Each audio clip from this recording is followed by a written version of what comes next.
Hello everybody, welcome to another small little video on Piet Mondrian and how I created one of his sketches on a coding software known as P5.js. There'll be more about it on the blog post, which you should be watching this on. I will be also explaining to you guys why I used very different colors compared to what he used, such as purple, orange and dark green. So how I started this sketch of Piet Mondrian is that I started with a 400 by 400 very basic canvas. Of course it's on the setup function because it only needs to run once. On the draw function, which means it's going to repeat itself, we have a function called stroke. Stroke is like an outline of your work.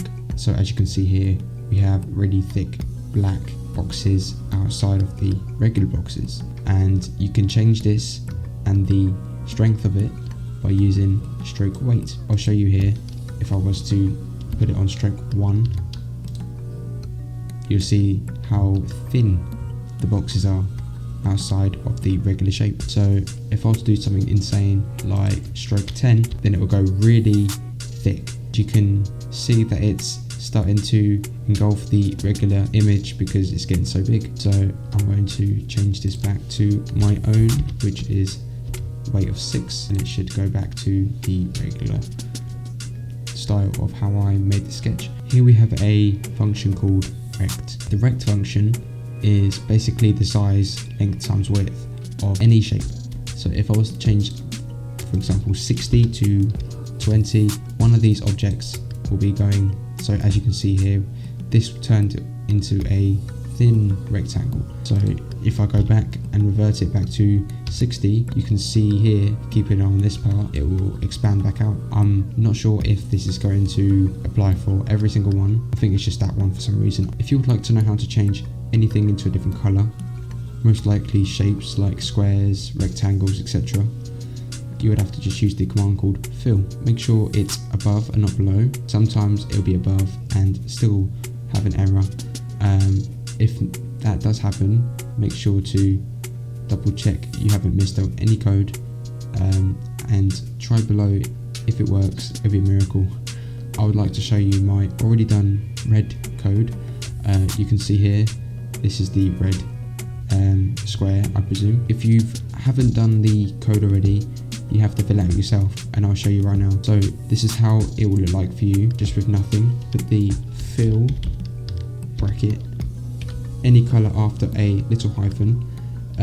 Let's put red again, red, and then end bracket, and then it should reappear. For some reason the little color box isn't appearing, but when that does happen, you can click on it and you can change it into any color, and sometimes it might mess up, but I would presume you can easily fix that by just deleting the code, re-entering any color, and then trying it again from there. So this was me showcasing my Piet Mondrian sketch and telling you guys what is involved in the coding. So now I'm going to be moving on to what I think could be better with the sketch itself. So personally, I think it looks fine, but people would have different sides. Let's start off with the amount of detail involved on the sketch. One thing which I would add to this piece is animations. Animations bring the sketch more to life, with moving images, with them shrinking, growing, moving around the canvas. That will be more appealing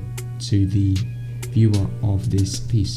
They would interact with it more, whereas a regular image people would just see and walk by. So that would be one thing which I would improve on, and that is to add animations. So one thing which I think is good about this piece, and I argue that it's fine as it is, because people would say to have more shapes added onto the sketch. I think not having a canvas filled with them makes any sort of detail to any art, add detail to this sketch or any art. But I think this sketch is fine because the sort of images you can see in your head add any sort of detail to the sketch.